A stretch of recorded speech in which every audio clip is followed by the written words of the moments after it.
make sure you're belting right there. Yeah. We was definitely gotta talk about that. I found that shit so funny. What that? Cause when you got your belt, niggas called me. I'm like, do you know who this nigga is to me though? Like, why you telling me that he got a belt? You know who this nigga is to me? It's funny. It's funny that shit come up. I guess we could just go into it once we knock that bitch out. Nigga called me, boy. Like I showed one nigga Mardi Gras. I got my shit out for Mardi Gras. Nigga like, you know, Ramp got a belt like that. I'm like, yeah, nigga, we used to talk about it in homeroom. We like this. We used to draw them bitches. We done got in trouble for drawing them bitches. This our fucking thing. Niggas said they was gonna do this shit the fucking night. That shit funny though. That people in New Orleans is so driven on fucking mess like that. They don't even know they be trying to fucking start beef between niggas that's friends. They don't realize our fucking history stretched through all that, through everything. So it's like, bitch, ain't nothing nigga could tell me to make me be like, be like that. Would you like? We done been through all that shit already. So it's like, what the fuck? It ain't. That shit crazy. Then the fucked up thing, like if you go back in my fucking history, you was right there. So like, where the fuck you think I got it from? Like, fuck. That's how I got comfortable with the fucking idea. Like, it ain't no fucking biggie. But nigga thought it was gonna be some beef behind it. Like we was gonna be Drake and fucking Kendrick behind that shit. That's why I just would have booked the match. I'd have booked the match. If you, and we would have worked them bitches. Like that's the fucked up part. We didn't even work. We could have took that shit and fuck with y'all big time. No, I called you on the phone. When I called you because you were sick, I said, you all right? And then when you say, I got this going on, I was like, well, we can't do no match then. So I ain't even talking to you about that then. I had to say, that bitch was set up, boy.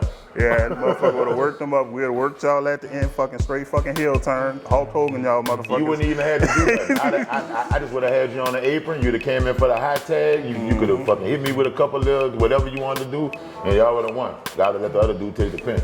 Same shit I was gonna do with Wild Wayne, but that bitch was scared. With a Wild Wayne.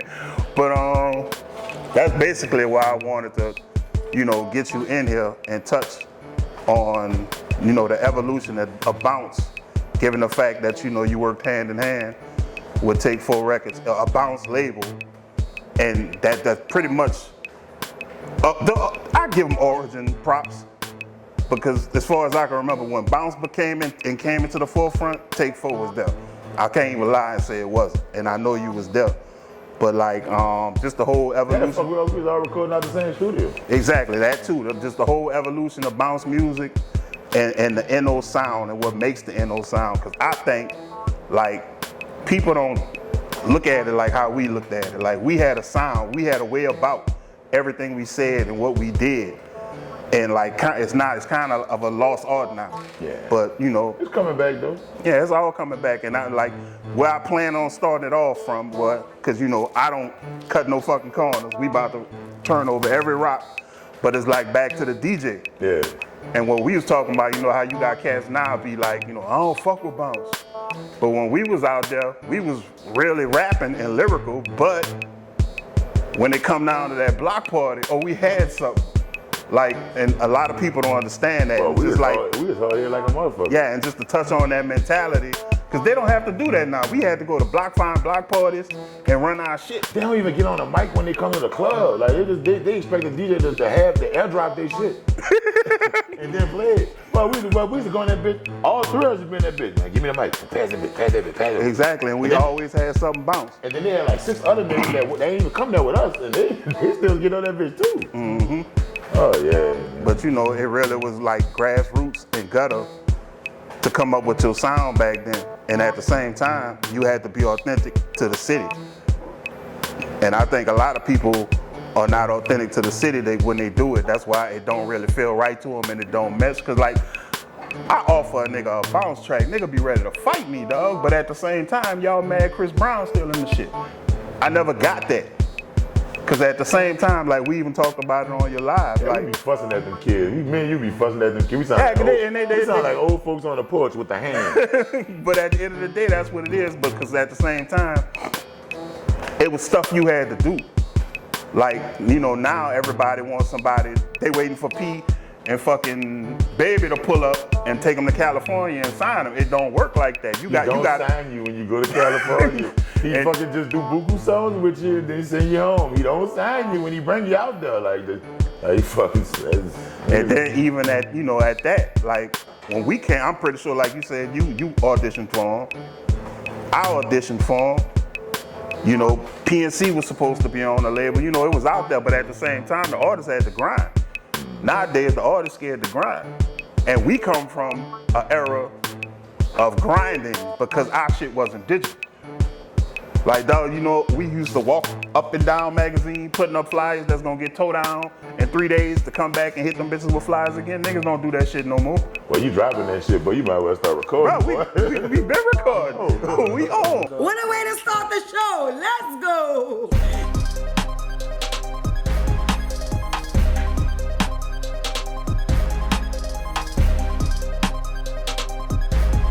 Beats by CItywide, bitch. What's good, people? Welcome back to the Producers Tag Podcast. This is your boy, CItywide Sozey. We back for episode 2.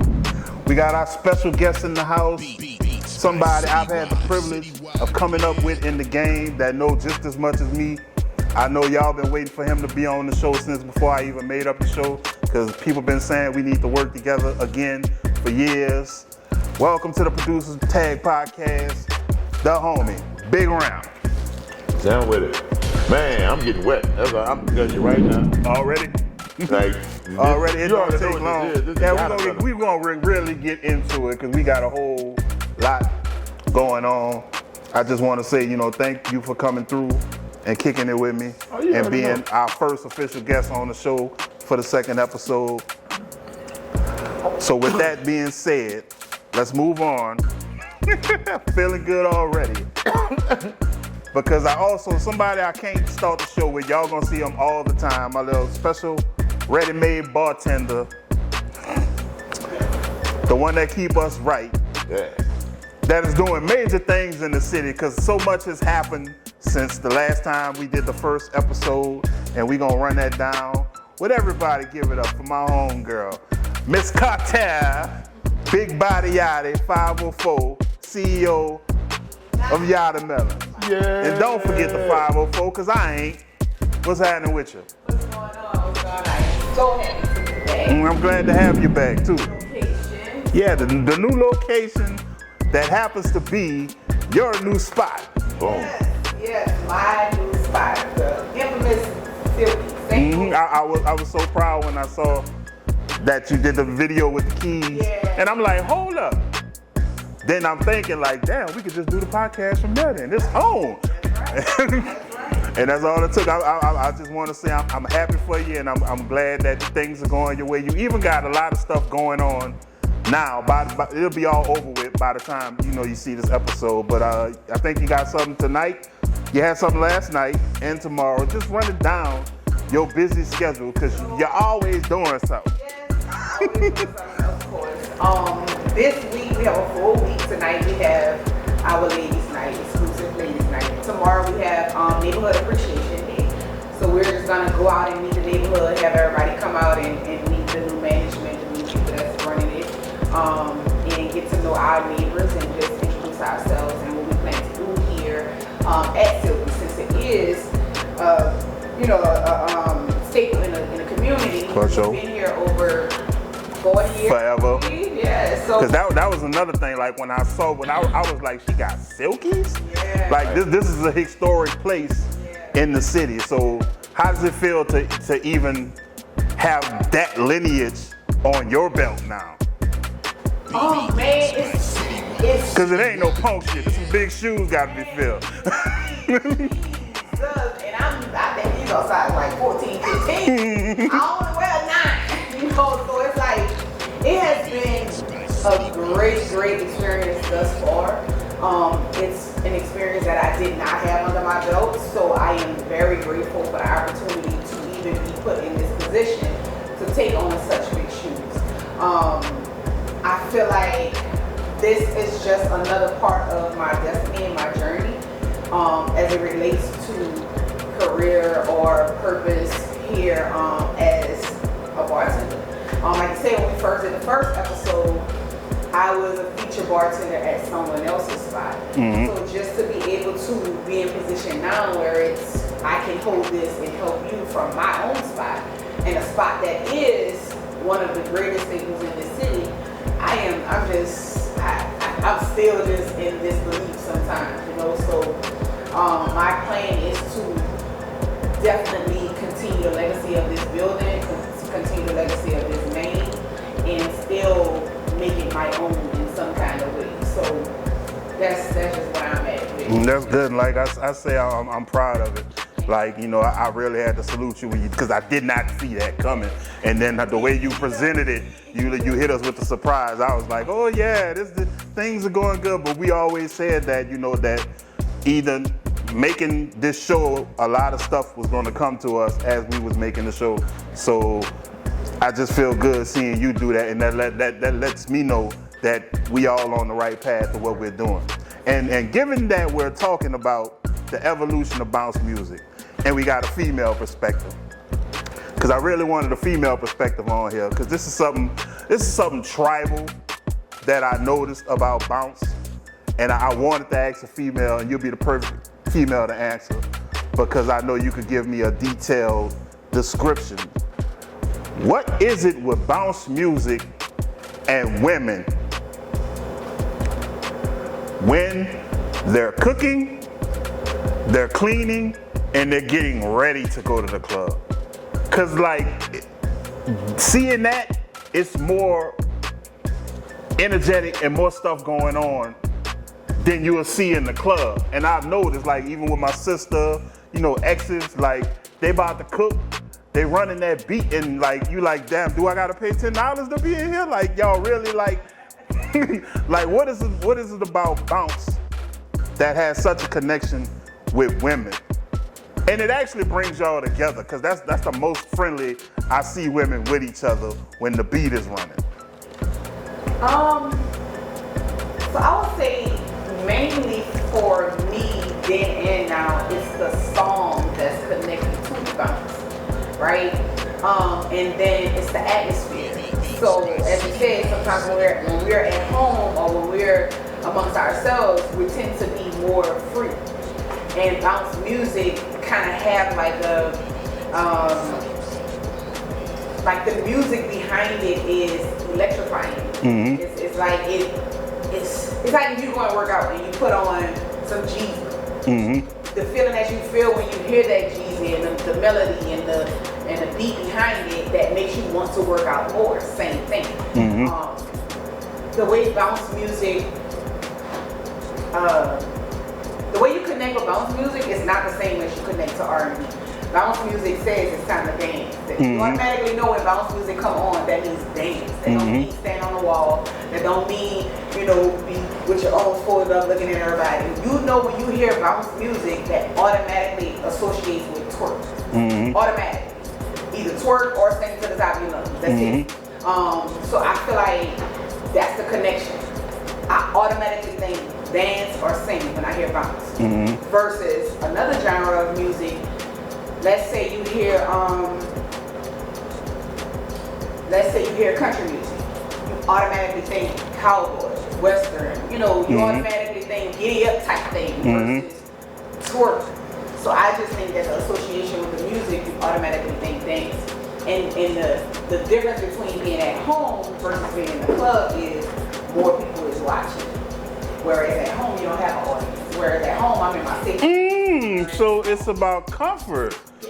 All right, okay, yeah, that was very informative, because I always, like, every time I, like, just from being an artist and being in the club and seeing the different, like, I've seen, like, because I see shit, I see shit different from other people. And I remember, you know, outside smoking, taking the smoke break, and all the females are inside. Everybody's doing their own thing. Nobody is talking about nothing in Pacific. And you hear that doom, doom, doom, doom, doom, doom. And everybody like what's and when you come in there, they hanging off the walls, they on the tables, they just going like, you know, some girls could be like, you know, I'm tired, I'm ready to go home. Yeah. She is about to come give the performance of her life. Like I always notice that bounce has this like reassuring, re-energizing feeling to women. Like I said, I call it tribal because that's what I think about like tribes. Like just it's that beat, it's so hypnotic. And given that we from New Orleans, some of the things I've seen done, they take it to a real high extent of what they're doing. But like I always wanted to know like what was it that caught women like that and made them react in such a quick thing. Like you say, there's certain songs, right? So you have to think about it. Sometimes we done went to the club and we done listened to all this music, and then you have DJs that go bounce, rap, slow, old, blues, then come back to bounce, and they repeat that cycle. For us as women, I'm not a rap person, right? Mm-hmm. So I'll listen to bounce and I'll listen to R&B. So when he get into the rap part of it, I'm zoned out now. I'm ready to go because this is not interesting to me. But if I can't, I would have a good time, I want to dance, I want to have fun. When I hear this bounce song, there goes my trigger. So now, like I said, if I'm leaving, if I hear a particular song, yes, I'm going to turn around because I've been waiting to hear this song all night. That's why I came here. Exactly. So I don't care if I'm at my car. There's been times I've been at my car. And if I can hear the music and it's a certain song come on, I'm going back in the club. And as soon as that phase of the music is over, I'm gone. So a lot of times it be like that too.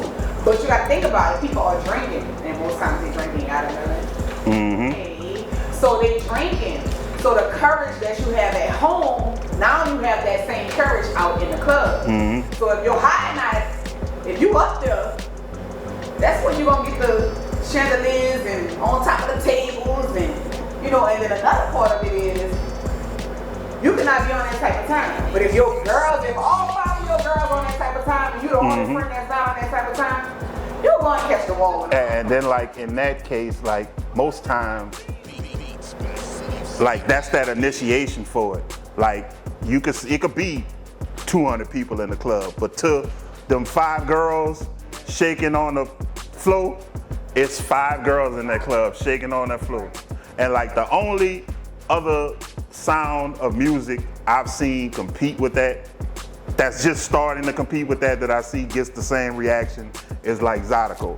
But far as bounce, that's the only way I really seen that reaction from females, either in the club. But it's like, in the club it's cool, but I noticed at home, like when you're doing something like cleaning up or you cooking a meal, like it's different. And like, I don't think a lot of people realize that when you think bounce, it's more than just the club. But because sometimes it's more popping in the house on the way to the club for females, so to speak. Boy, you talking about in the house?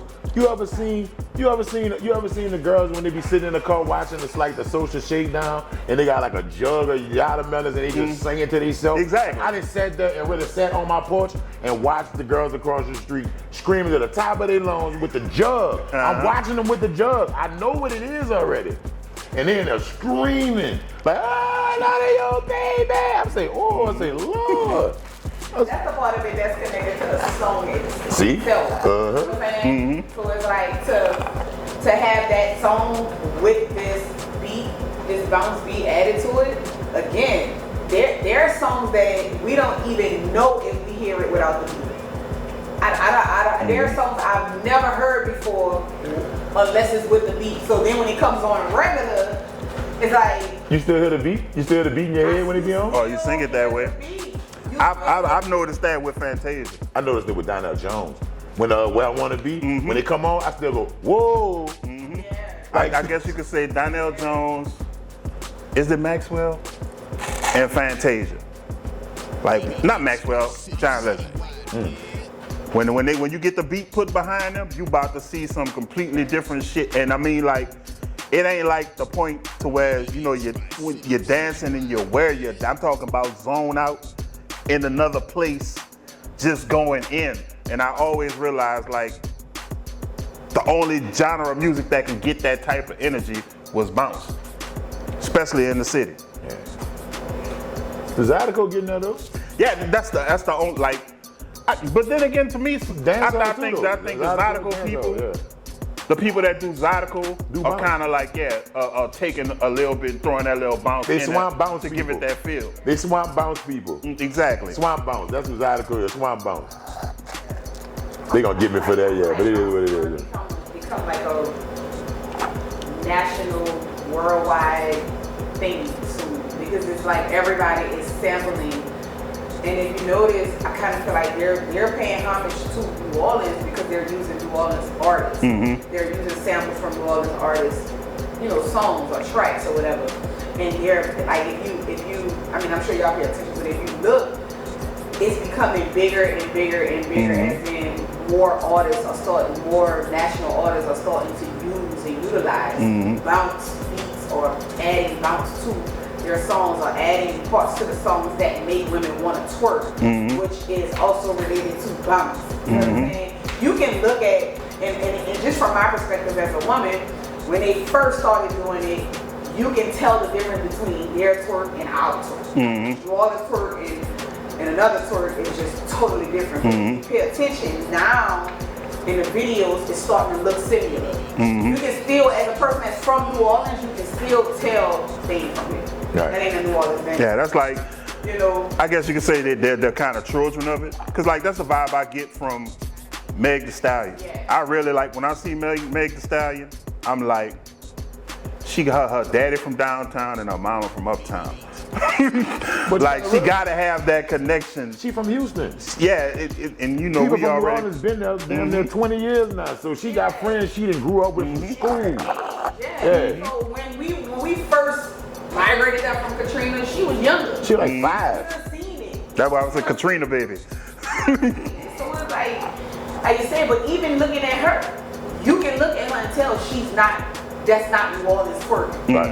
That's not New Orleans peacock. You can look at her and tell that, especially if you're from here. I don't know about other places that haven't been introduced to that formally, but you can look at like a Superbad video and then look at a Meg Thee Stallion video and tell those two That's two different monsters. Yeah. come from two different levels of bounce.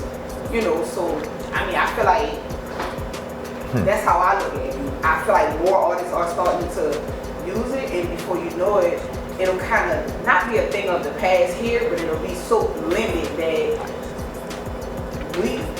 it won't just be our music here no more. As far as bounce, really. You'll start having so many artists to pull from because it's all gonna start sounding the same.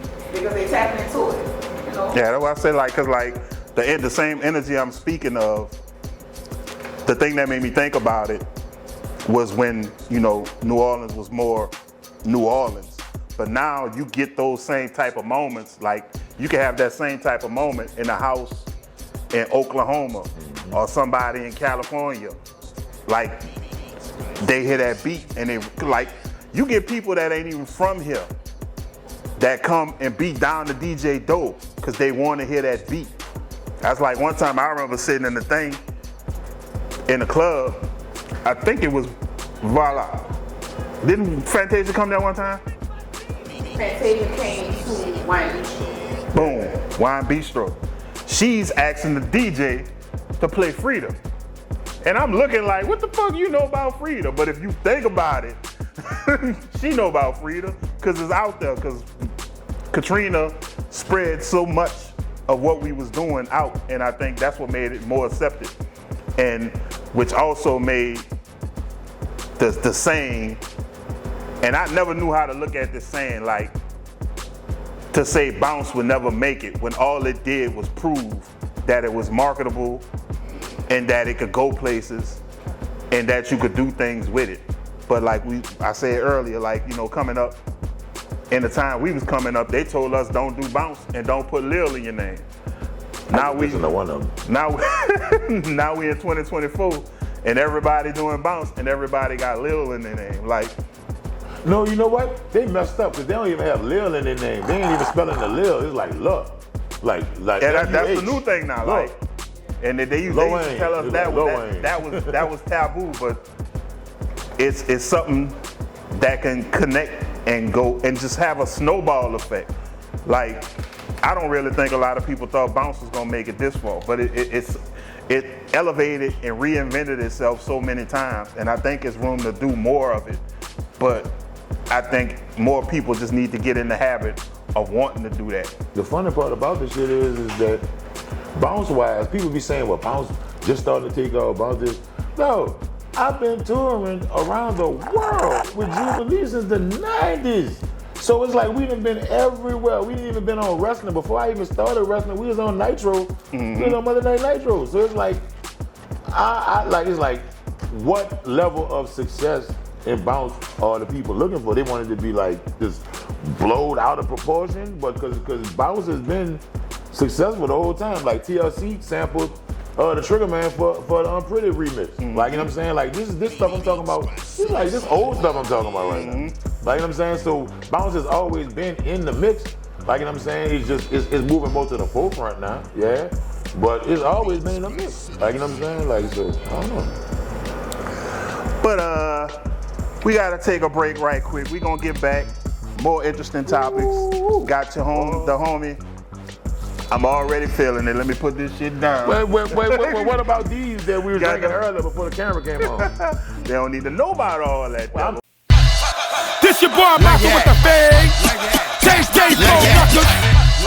B Doctor on the track. Now work out your body. Say Ray,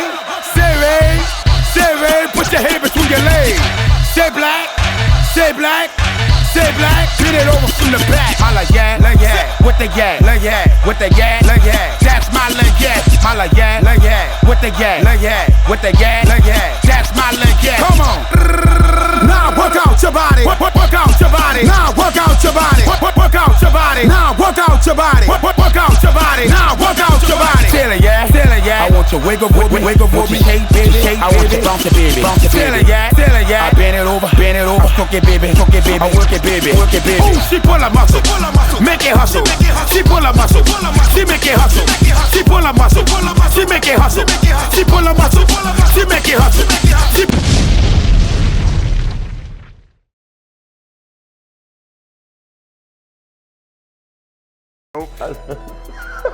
Let's go. A lot of people don't really recognize what you had to go through to make it as an artist back then, and what you had to do. Like I said, when it comes to bounce, like I think for me as a lyrical rapper that was about being the spitter, that saved me in the city, just to have that, you know, shake it like a dog, something to hit in that fucking club. Cause if I came in there like I'm the lyrical miracle, they about to run my ass, especially in the club like this. They about to run my ass out. We fucking tried it. We sure tried it. Exactly, but you gotta understand the stuff that you gotta do. And like everybody now, to me, act like it's taboo. But like I said, it's the origin of our city. We made something from a flop from New York and made it our own. Right. And I don't think a lot of people understand that part. Because a lot of people don't know, you know, Trigger Man was hot before bounce. Trigger Man had his own little run in New Orleans before we jumped on the mic and started spitting to it. Yeah.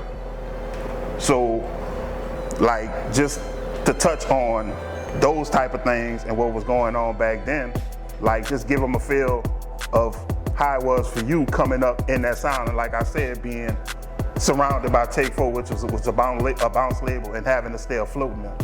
Well, I guess by the time I got to Take 4, like, you know, people don't understand. Like, people just think my history would start right there.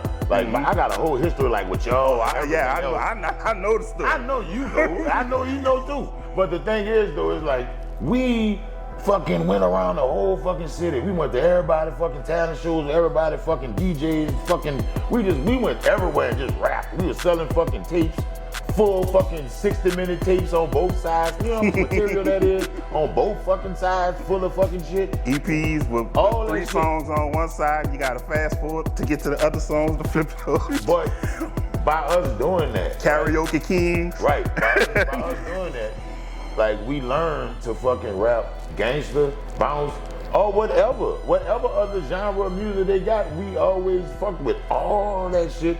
So when I got to Take 4, they had Jubilee in them, right? Then they had like some of the Psycho Wall, like it's like KSB9, them there's some Psycho Wall dudes. Black like, Nificent, shout out to Black Nificent. Shout out to Black Nip. Like, you know what I'm saying? But then that's where I came, cause I, like, them dudes like, I ain't doing no bounce. I'm like, shit, boy, I got a whole fucking 60-minute tape of bounce songs. Like, I'm going with you, I'm gonna go with you. They didn't want to go with you when Juve had concerts. So I went everywhere Jubilee went. Like, for the whole beginning of the year, like, from the moment I got there, I went everywhere that dude went till I left. So, like, dude, no matter what group I was in, whatever the fuck was going on, I fucking opened his show up. So, like, that helped me out a lot. That's the benefit of being around. Another thing that people don't do, like, you gotta have your face in the place. Like, I used to have a nigga mad at me about getting on songs, but when we in the studio, he ain't there. So at the same time, you can't even take advantage of the opportunity and get on the record because you ain't where you need to be. And like, so you came in on was Jube already hot or was he getting there? Man, like, well, you keep it 100% funky. When I came, man, Jube was cold as motherfucking ice. Cause when I came there, it was after the Cartoon Crew came out. Remember how we talked about that? Like, after the Cartoon Crew came out, then he dissed UNLV. Now you know I'm trained by y'all and Tech and Yella. I'm trained by them. Like, you know what I'm saying? Like after that's what I did. I went with them. So it's like that shit is different. It's like that shit crazy. It's different, and you gotta make it work. And it was hard to fucking make that shit work, but you was cold. And Get Ready ain't come out. By the time Get Ready came out, Hideout Click was out already. Like, you know what I'm saying? Like, I did a couple features with like Untouchable Records, and some other shit came out. A lot of records I was out, just around, was on. So it's like, that shit was crazy.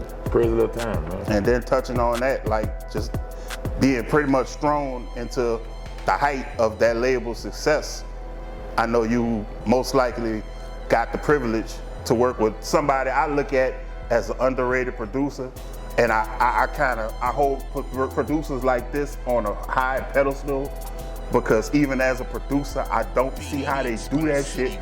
Like, Henry the Man was producing everything. Him and Felton. Him and Felton? He didn't do it by himself, it was him and Felton. Him and Felton. But still, that's two people that we came up under that was good in this stuff, knocking out project after project after project after project. And none of the shit sound the same. Like, I always admire producers like Henry the Man, Sice, Manny, KL. Like, you ain't doing one or two tracks. You producing half the album, the whole album. Like, do you know the level you have to be on to produce an album? And at the same time, in Henry's case, you running the label too. Like, I always looked at it like that was an amazing feat to me, because he did that shit with ease. And I don't think a lot of people give him credit for that. But at the same time, you know, that was something that was inspiring to me. And just knowing what, because like, to be him and fucking Earl was on their business. I used to love that about them. Like they was booking it. They had the, you know, the Positive Black Talk. They had Take Full Records. All their artists was pretty much famous and popular in a teenage community. We know, because we was right there with them. But like, just being around that shit, like, how did that help you get ready to get to the point where you are now musically and with everything else that you do? You see you got the belt, you know you're doing the wrestling thing. All that spans from the same drive of trying to get shit done. Well, honestly, it helped me it gave me a footing, like, you know what I'm saying? So like, when I went to bigger labels and went around the world and different things, I already knew a lot of radio people, I already knew a lot of the DJs. So when people was trying to come in and say, oh, this is rap, like, you know what I'm saying? These motherfuckers was like, you know, they're gonna picture a rap right, me and rap right there from 3 years ago, he was already here with UNLV. Like, you know what I'm saying? They're like, so that shit helped me out touring, like especially when me and Sway started touring, that shit helped me out a lot, like, you know what I'm saying? Because it was really like his tour, but the fucking people knew me too, so they had to fucking split it down the middle and be like, yeah, we gotta give him some interview you not just his hype man. You just happen to be hype and fun, but you kind of, you know, it worked out.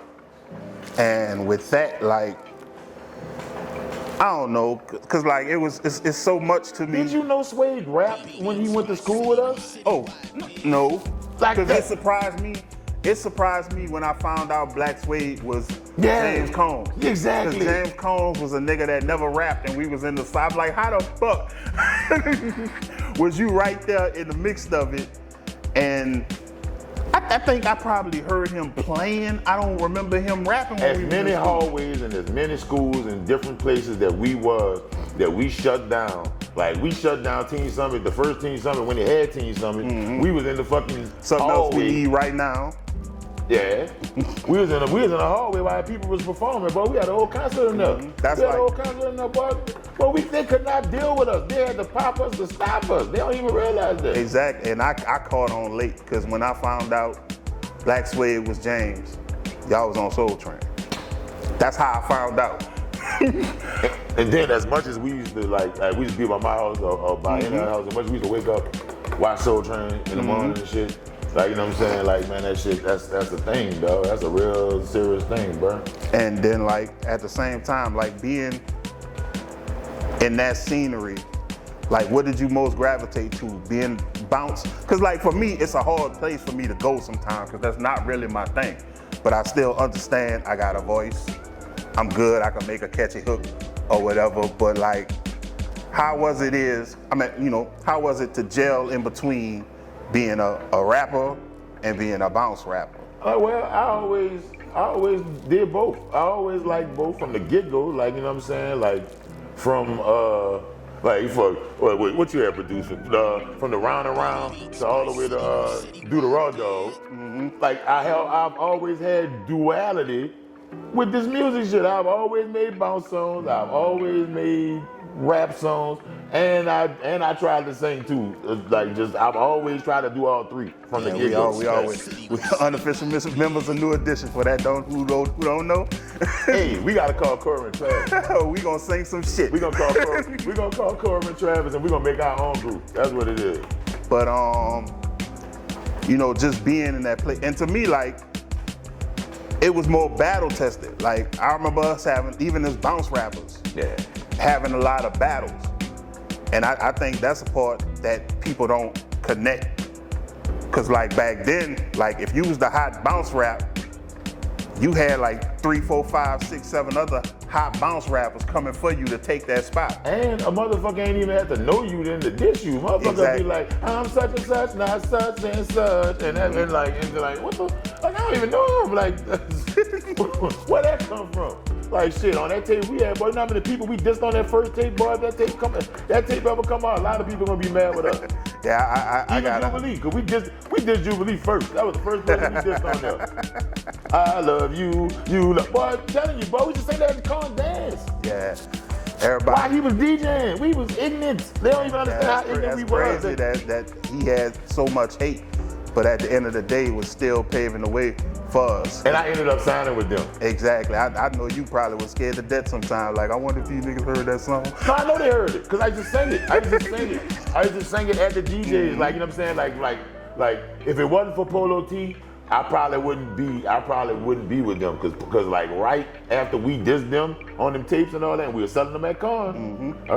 So we were selling them at Con, and then Polo started taking me in the project, like in the project. So once I started getting on the mic in the project, it was it after that. They were like, this And then that was kind of like, I mean, it's good. It's a good sport, but like I think in some points it was kind of bad because I did, like you said, I did that shit several times because like I'm trying to take my crown, so I got a problem with everybody. And Jeff B, he told me, he was like, I remember he had one of these. that's my dog. That's who got me in the game. That's who got me footed. But he was like, you sure you want to do that? I'm like, what you talking about? I ain't no hoe ass nigga. Fuck them motherfuckers. And he was like, what's gonna happen when you have to end up working for him? He told me the same thing. And the show had to come up. And I'm trying to get on the show. And guess who I gotta talk to? The niggas I dissed on the fucking WTUL show. That ain't popping. So like, sometimes it's best to not, jump into the negativity of it. But bounce has always been a good tool for me, for underground artists, to get popping in this city. It's always been that to me, but like the thing that kills me nowadays is like so many people are scared to do it. Like I said before, you know, people, you'll give a dude, like, I got this hot bounce track. I don't fuck with that shit. I don't do that punk shit. But at the end of the day, when a motherfucker done slid a record to Chris Brown, like, can you really get mad that somebody from outside New Orleans that loves and appreciates the music jumped on the sound and did it? It's like a whole bunch of people down here like to cut their nose off to spite their face. Cause it's like a whole bunch of, I don't like bounce, I don't like bounce, I don't like bounce, and they get mad when somebody take it. But then the thing is, that's our screw music, that's our go-go, that's our, you know what I'm saying? This is a music that we made from here. Other than jazz music, this is the other style of music that we made. And everybody else tries to emulate it and do it, and then we get mad when they do it, but we don't want to do it. So that's kind of crazy. Like, and then the thing about it is, all the lyrical rappers down there, I don't care what lyrical rapper you know. Do you know when we go to the majors up there, you know all those bounce rappers, they don't care, like Mystical a bounce rapper.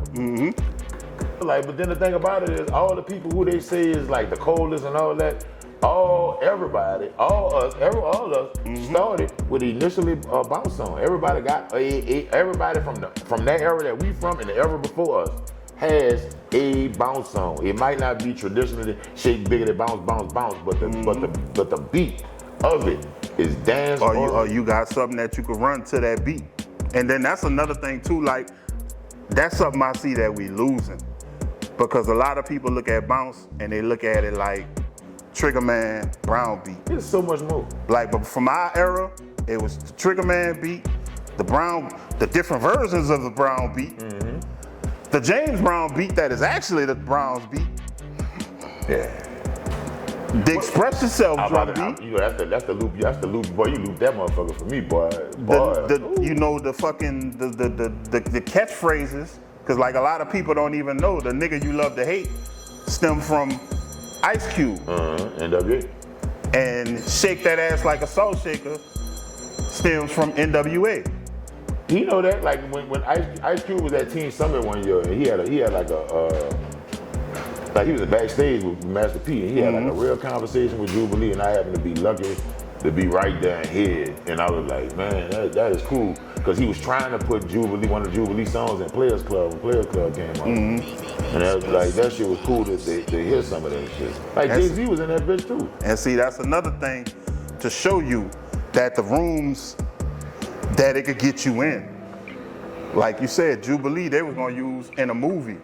Just imagine if that would have made it into the movie and what it would have did to skyrocket the records.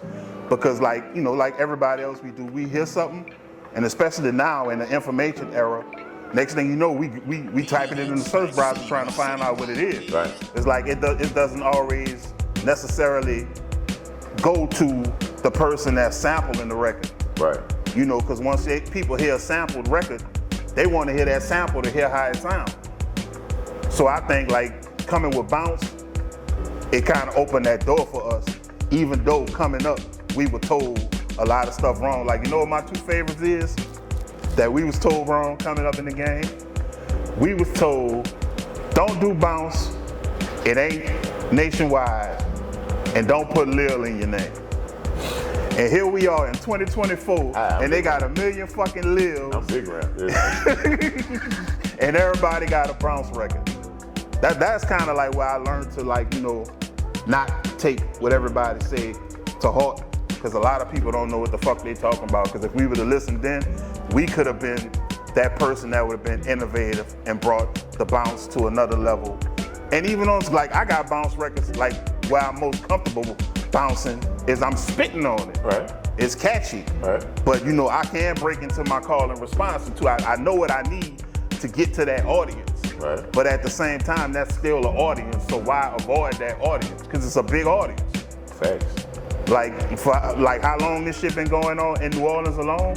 Like, you had to get to the clubs to see who the hot bounce artist was now. It wasn't no SoundCloud and Facebook and all that shit. You had to get out into the streets and see who it was. And that if you wanted to be seen, You had to be that's what you had to do. That's like when I came back after Katrina, and I kind of like kicked off my solo career after, you know, not dealing with Mafia causing pain no more. Like, that's one thing I knew I had to do. I didn't just have to go and have a good performance. I had to go have a good performance everywhere. Yeah. And that's something I don't think people understand about You the were game. punishing that red velvet, boy. You was punishing that red velvet. I was punishing everything I had to. But that's where I came. I came there and was happily surprised to see you doing that. I had no idea, and I came in there and seen you rocking. I'm like, oh, let me sit down and put this on Rap TV. And you know, that spanned it from the Dragons Den. I started in the Dragons Den. Yeah, you and I So, see them, yeah. And shout out to Nati for putting me on that stuff. Like, I was doing that first, and that caught around. That's what got the people at the Red Velvet interested in what I was doing and telling me to come through. But like, a lot of people don't realize that you got to make that traffic. And for us, it started in the bounce community. Like, don't think bounce is just a bunch of, you know, homosexuals and women walking around shaking. Like, that never really mattered. The whole purpose of it to me is to literally pump the party. That's a perfect example, Right. Because it shows you how to get that crowd and to get that response out that crowd, and that it doesn't always have to necessarily be the everyday Trigger Man Brown beat elements. You can take other elements and do it. Right. I feel like the ones after us integrated Miami bass into it, and they turned it into that faster bounce. And that's, you know what I'm saying? So like, but people try to say that, oh, that's not the same thing. All that bounce is it's all bounce. It all make people do the same thing. You make them dance and make them do different things. Yeah, it got to, because it come from the DJ. Right. It's like, and that's another thing. I don't think the DJ gets enough props. Like, that's who started all that. You had to go to the DJ and ask the DJ to get on. Shout out to the real DJs. All right, next subject. He knew we was gonna run like this. He knew it from the get-go. He already knew. Next subject. And it's something we talked on about, you know, just, you know, since we talking about homage and coming up, like, it was just some recent, it's not recent because it's been going on for a while, because they've been making sure they got everybody. Like with the recent proclamation stuff. Yeah. Like, you know, you got one. Yeah. A lot of old school artists got some. I appreciate the fact that a lot of my favorite New Orleans producers got proclamations, but of course, like you always say, the niggas start niggering. Now everybody got a problem with it, but you as a person that won it, you as a public figure, well, I can't say won, presented with, whatever. You are a public figure that's in that realm, and you've been on the outside looking in. Like, do you see any wrong in it, or do you think it was handled properly? There's wrong in it. There's a whole bunch of fucking wrong in it. Let's be honest and tell about it. But the thing is, though, I appreciate the fact, because it's 2024. We've been in the game since at least 93, 94. We've been in the game that long. Us. There's people before us, right? They should get it. Like I get that I got one. I wasn't tripping, but I was asking about what the one for Henry. What the one for DJ Duck. Like, I was asking like stuff like that. Then that opened up the door. Once I said Henry, then that opened up the door for like people asking for a whole bunch of other people that passed. And I'm like, well, damn, you know what? We kind of should have just gave them a day on their own, or just it was the people that passed. And let's honor the people who here who haven't got their flowers yet. Let's honor them. But then they went to kind of mixing other people in it, and that kind of like, everybody who got it should have it. But it's in the order that they got it is what caused the problem. But to me, and this is in their defense, because this is how I look at it. Because, like, that's another thing too, like, just to look at how deep the New Orleans rap rabbit hole go. Like, can we really get everybody on one day? They can't. So it's like, and can we get everybody right off of the bat? You can't. Because just as much as I can say, you know, Pimp Daddy should have got one, even though he eventually did. Right. Somebody else could say, well, But that's what happened. yeah, you know, so Slim should get one. So, you know, it's like, it's always somebody that could beat us. So I look at it like, and a lot of them ain't from the culture. they don't know. And a lot of the times what people like that do, which is something that's probably I would look at as a wrong. Like you gotta go down that rabbit hole and see who down that rabbit hole and talk to them before you even get started. Yeah. But to me, it was felt, and I could see everything coming back around, and it's like when I saw it, wasn't even really necessarily stopping, like it kept going. They do it every 6 months. Yeah, and you know, people just kept getting more. I was like, I could deal with that. I mean, I don't feel no wrong, and it's like, with New Orleans, you can't get everybody at one time, because our shit is so deep. Like, everybody could talk the New Orleans scene, the New Orleans sound, right. And I could be like Notorious Nate, and they gonna be like, who you fucking talking about? Like, dog, this the OG. This one of the nigga brought you brought the herd up. Yeah, the first dude named Dirt, like the Notorious Nate, Dirt, Leavenworth, Villains, all kind of, they got all kind of people, man. They don't even be understanding. They don't be understanding. There's so much. There's so many rappers from the city, though, that influenced all of us, because we used to listen to everything, though. If it came out and it was from here, we could get our hands on it, and they had a phone number on the back. We listened to it and probably called them people, too. Like I said, I still was happy, you know, fuck. My mentor, Ice Mike, got one. My mentor, Devious, got one. My homie, Ramp, got one. My favorite female artist, Miss T, got one. My favorite female group, Ghetto Twins, got one.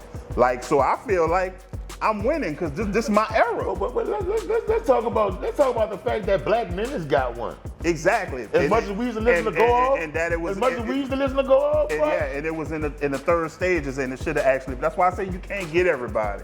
And a lot of people don't even look like Mia X just made a comment about Black Menace Go Off and how she got inspiration from it. As much as I done been on tour with Mia, I done heard her sing that song a million times. Said, bro, I never thought that shit. I never realized that that's two different verses going. I never realized she did the Go Off thing until I went back and listened to it, and I'm like, damn, she did. And like, if you really go back to the Go Off days, that's in the beginning of Bounce, because it was a Bounce record. Then they came back and bounced it some more. I remember us talking about that record when that record first came out, and then you put me on the Hitting the Exit, like right after that. Shout out to Frank. You put me that pre-Big Boy stuff. Yeah, like, shout out to K. Swift. See, like a lot of people don't even know that. A lot of people don't even know that Insane was K Swift at one time. K Swift Hitting the Exit. That's how we get down today. And that was the black and white two-sided single. Boy, we used to bring them to school. We used to bring everybody. I'm talking about if we knew you and you had a tape. Oh, we brought your tape to school, man. This is my partner. This is my partner tape right here.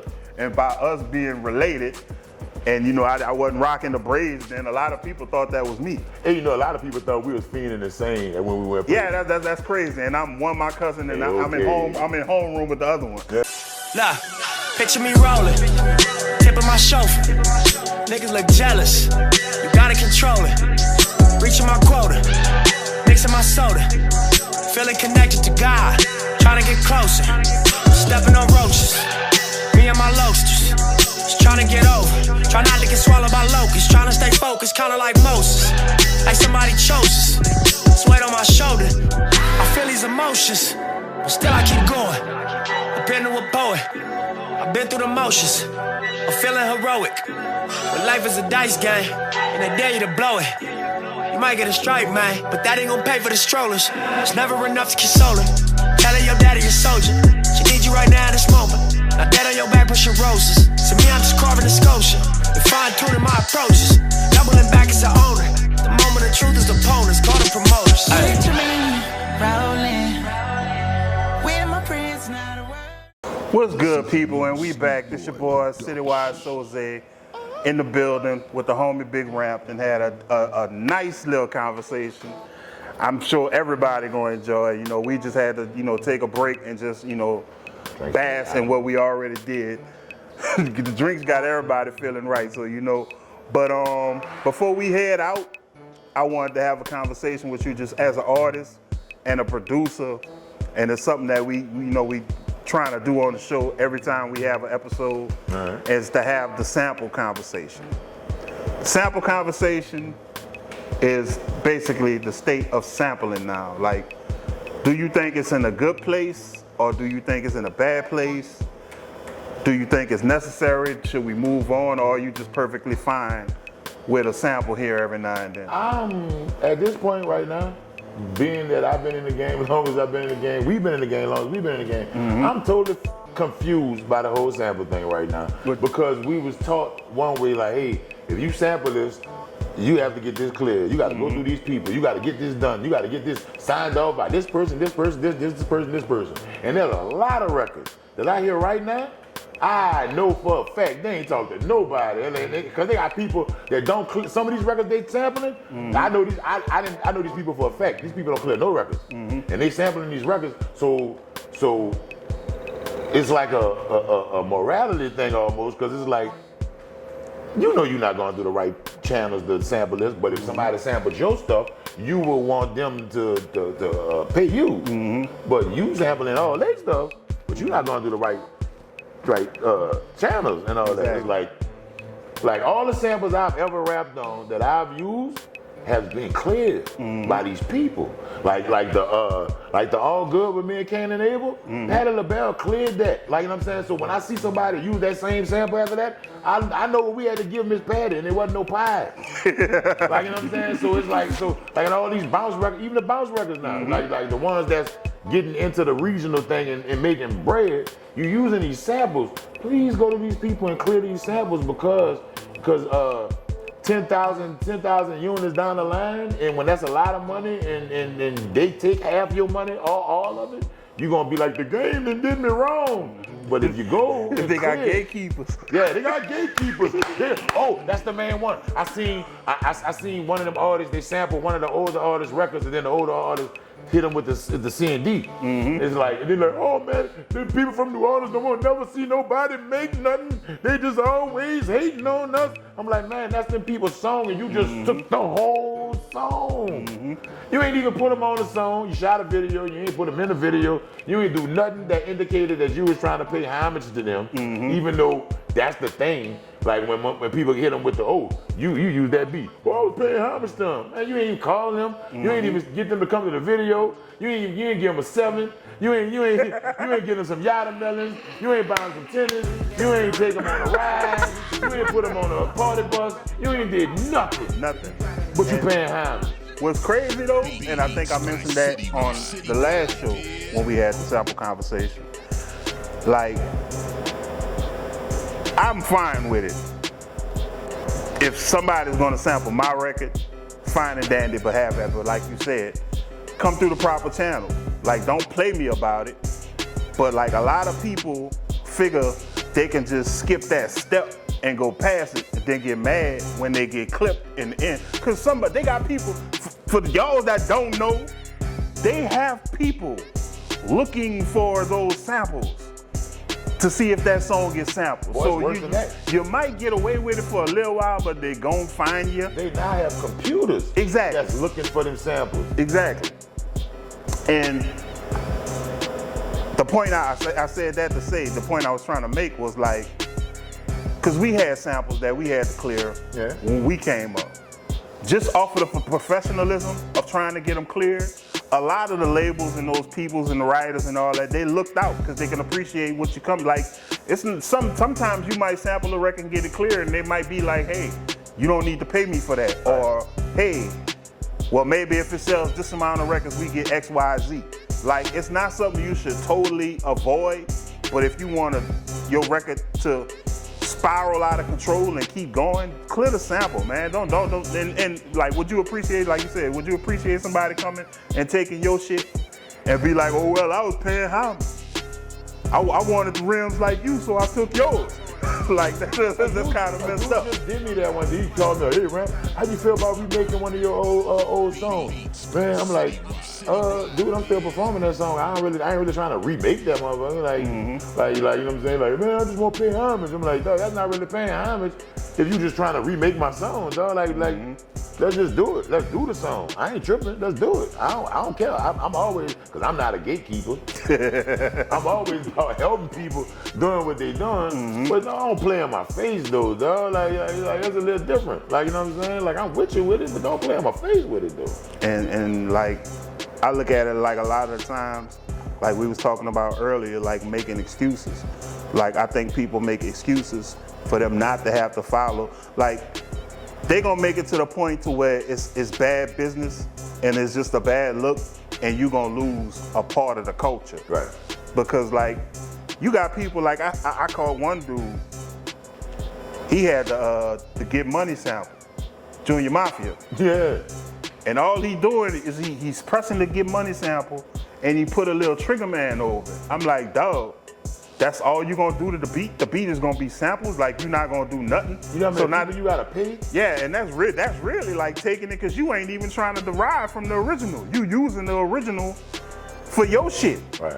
So it's like, what is it gonna take for you to get out of the pocket and try to do something different with it? Like, I'm all for like flipping samples. Like, you could look at like a Pete Rock.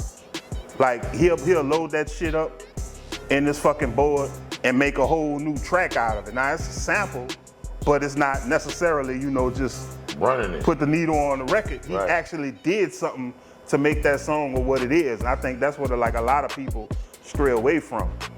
But to me, it's good for the culture. It's like, I kind of appreciated like how with Kendrick, in the midst of the diss, he brought back a sample I was gonna fucking try to use with the Teddy Pendergrass and made his little song, but like, he still flipped it into something else. Like, I think a lot of people get, button happy and just want to push that button and run into that button and, get that loop out of it, and then not even go to the proper channels, and you not even trying to stray away from what you taking. You just using what you taking. If you're using it like that, give them people their proper shit and clear it. That's all. Like, if you're gonna do that, give the people their proper stuff and clear it. That's all it is. That's all it is. Like, you know what I'm saying? I didn't have to pay people. So I have a whole different perspective of it, because I didn't have to pay people. Like, people didn't have to pay me, but I didn't have to pay people because I didn't sat and fuss with producers like, hey man, I know where that record come from. You can't use that sample in there. And they're like, oh man, we got it. They ain't gonna catch it. And then all of a sudden, when your statement comes, and they be like, what is this discrepancy? Oh, because such and such took this out of your, because of this. All right. I told you, like, I'm tired of all that.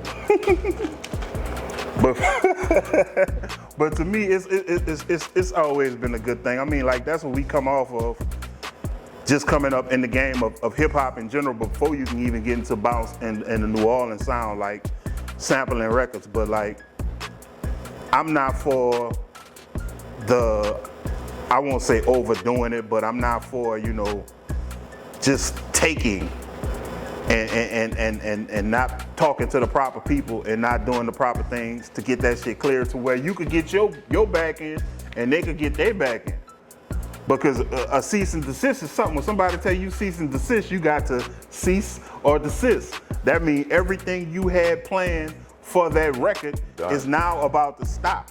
So at the end of the day, and I'm more to the part like, shit, fuck. You know who hit us with that? Who is that? Nintendo hit us with that. For the Mario. You know how big the Mario was around the country? That's why I thought it was clear. And then all of a sudden, because it was on Tommy Boy, all of a sudden, then Nintendo, but Tommy Boy notorious for not clearing samples. Because De La Soul, all that, they never cleared none of their shit neither. That's why they just got their rights to their records back just now. Like, you know what I'm saying? So Nintendo was like, y'all can't do that. That's not indicative to what we promoting with Mario. Wow, that's crazy, because that shit was so on, I thought everything was clear. But that's the thing. They ran it in and they say, look, but that's how I found out about the cap, because they got a certain cap that you make. Like, as far as when you sample something, and if they sell above that cap, they come and get you. Now, that's the only thing, that's the only loophole that I don't advocate this, but that's the only thing. If you're gonna sample like that, if you go over 10,000, anything, streams, sales, whatever, if it's over views, if it's over 10,000, come and get you. I mean, that's only right though, because I think that's why a lot of people get away with it, and it's kind of like a black eye. You could be like, well, man, I used that sample, and ain't nobody came for me. That's because that just means you ain't do nothing with the record. Right. So that means you're not selling nothing. Now, if you're a person that makes music and don't sell nothing, and you don't sell records at all, sample your ass off. You're not trying to sell records. You're not trying to do none of that. Man, you can sample whatever you want. You can sample Beethoven first, through 900. You can sample whatever you want, dog. They ain't tripping about the 3 copies. People who's actually trying to be artists, who's actually trying to do something with your career and your life, please learn from my mistake because I learned this later. You know what I'm saying? Do it from the beginning. Get your paperwork straight. You know what I'm saying? Do the right samples. Like, you know what I'm saying? Get the stuff cleared. It's the internet now. You don't have to go fly nowhere to talk to these people. You can reach out to them and find them. Like, we had to really go in the phone book and call people and meet people and, hey, you got a line on 8 Ball? He in Texas? Or let's see if we can find him. Like now, you can just get on your phone and say Google 8 Ball, and they're gonna give you the man real name, where he stay at, his last IRS statement, and all kind of other stuff. Now it's like the game totally different now. And then like, to me, like I said, it's a lot of excuses. Cause it's not as complicated as people make it. That's the part I never understood. It's not a big thing. And sometimes it won't cost you that much, and it won't hurt your pocket, especially if you doing like a nice little amount of numbers. But trust, if you doing those numbers, somebody gonna come holler at you and talk to you about something, because something gotta be done. And at the end of the day, I think you should be willing to be able to sit down with these people and strike up a deal with them, a fair deal. Just make sure they get their back end and they good. It's like, it's not as complicated as people make it. Like, you just gotta have a mouthpiece, know the business, and be knowing what to say and who to talk to, and what you're trying to do. Cause you're not gonna get something for nothing. That's like, say like if you sample a record and the artist come after you, hey, offer that artist a feature on the remix and do the remix. And get your paperwork straight and do it that way. It's like, it's stuff to do. There's ways to do it. And ways to get around it, but like, when you go the foul way, it just basically becomes stealing. And like, with that being said, like we was talking about earlier, before we started shooting, you know, with AI, like, do you think AI is gonna be the new way of sampling now? And sampling might play out? Because as of with AI, you probably won't have to deal with those people. Even though I think somehow it's gonna end up that way because it comes from somewhere. So do you think like AI will be the new form of sampling? It's gonna be a form, like, you know what I'm saying? Like, put it like this. There's still people that make beats on ASR 10s. Like, so it's gonna be a different style of technology that you can make beats with. Like, I looked at a lot of the prompts, like the chat GPT prompts and all the other stuff they got with the AI and all that. I looked at a lot of that stuff, and it's like, if you talk, like I told you earlier, it's like talking to a little kid, like a 3-year-old kid. If you explain to it what you want it to do, it can pretty much try to put you in the right direction of it. Now, the only thing I don't like about AI in general is that AI is soulless and it has no soul. So whatever it gives you is gonna be soulless. It's up to you to put the soul back. Yeah, well, I say you gotta be. It needs a driver. You gotta captain that ship. Like, if you just leave it to do what it does, it's not gonna give you that much. But if you try to break it to it, just like say how I'm talking with my homie Law, like, you know, how we could take like a drum machine and we gonna stretch it till its limits. It's things it could do. It's things that we can't do that we can eventually find out how to do. It's on us to stretch it and give it that challenge. Right. And far as it being, you know, computer generated, to me, computer generated programs still need that human. Yeah. So you got to put yourself in the form of that human. But I think even far as with sampling, why sample when you could tell that AI, I want this vibe. I don't want the Trigger Man beat. I want the Trigger Man vibe. Yeah. Or the Trigger Man percussion or the Trigger Man snare or whatever. You can ask it for certain different things and build around it. But far as with the copy and paste, I can't get with that because that shows me a lack of creativity. But now, like, dealing with AI as a producer, that's made me want, like, I'm sampling, I'm using beat packs, I'm making my own sounds, I'm outside hitting shit, throwing rocks, making samples.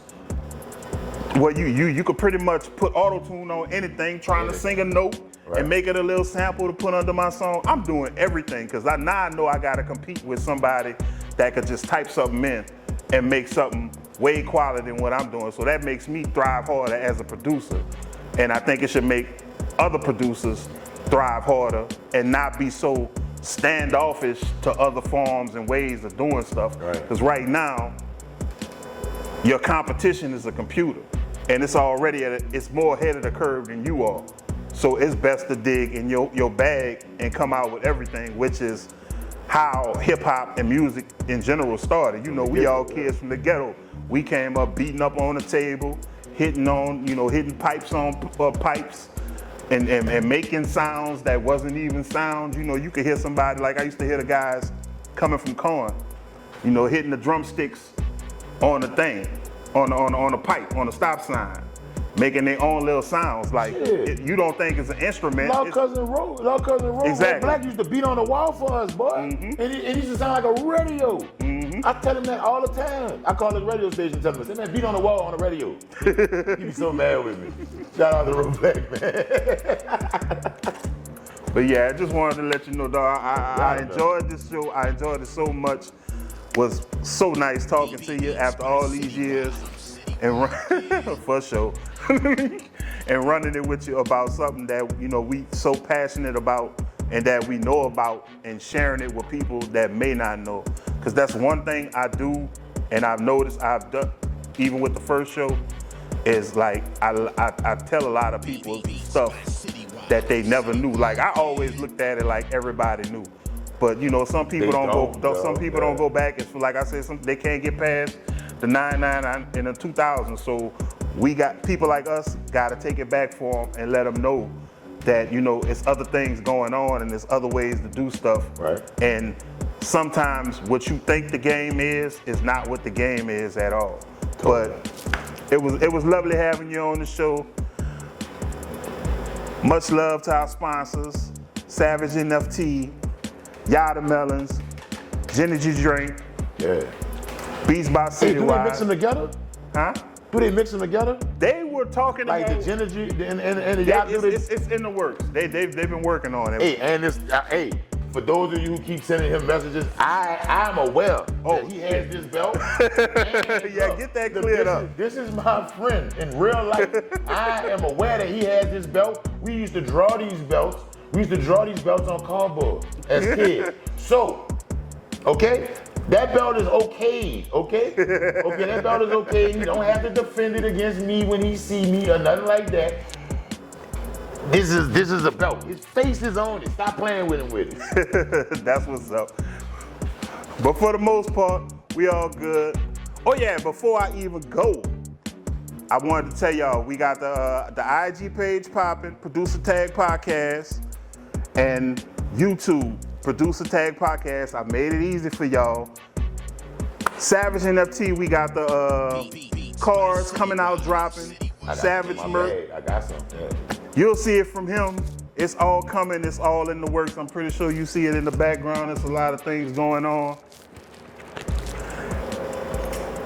Zoom in on that. I know y'all can screenshot and everything. There's so much stuff we doing with Savage NFT, 24/7 films and photography, Yatta Melon, Genergy energy drink. It's a whole lot coming. It's coming to fruition. But for the most part, y'all make sure y'all hit up the YouTube, get those subs up. Producer Tag Podcast, as simple as that. It's gonna lead you straight to it. Of course, you know I come with links. I ain't giving you nothing without a link, because I know some of y'all don't like to look. So y'all just keep up with that. Subscribe to the channel, like, share, comment, hit the notification button. Fuck with your boy. This is your boy, CItywide Sozey, Producer Tag Podcast, and we out. You dig? Cauliflower is albino lettuce.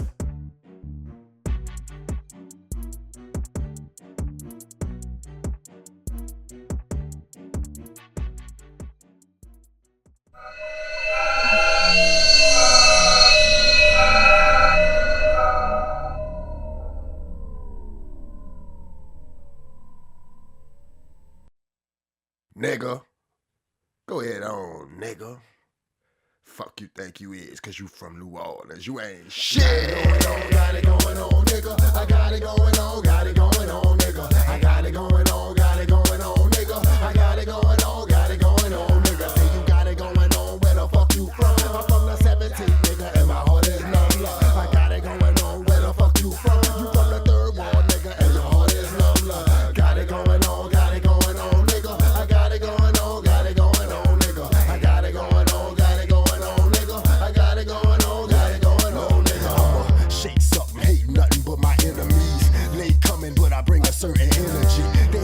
buzzing, but the brother got the remedy. They get it buzzing, I'm a threat to the industry. I never fold, never told on a nigga beat. I'm 10 toes, put my soul to the fucking beat. And bent rows, push O's up and down the street. But then I woke up cause the end don't justify the means. They wanna lock a nigga up and throw away the key. They got a lot of special places built for you and me. But I'll be damned if my destiny the slave yard. The only thing that be certain is the graveyard. The only thing a nigga knew was locking heads off. Cause I was brought up in the culture, some fucking vultures. 0017 with the streets torture. It'll be your main nigga that'll fucking cross you. Nigga live by the trigger, caught the same karma. Nigga ratted on his crew and now they got the orphan. Nigga better have a clue living in New Orleans. It ain't a fluke, bitch, I came to get the party on. Got it going on, nigga. I got it going on, nigga. I got it going on, nigga. I got it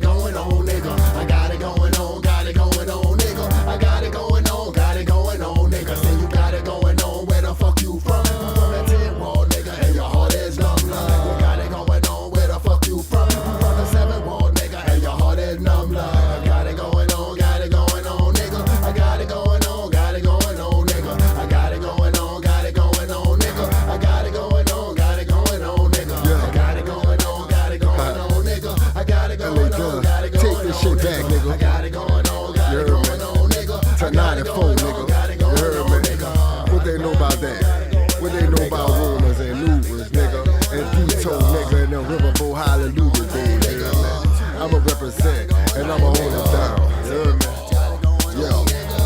Yeah, LA Dub, baby, NSB, no sleep, boys, you heard me? Sozey fam, baby, 0017, nigga, from G-Town to the motherfucking Grove.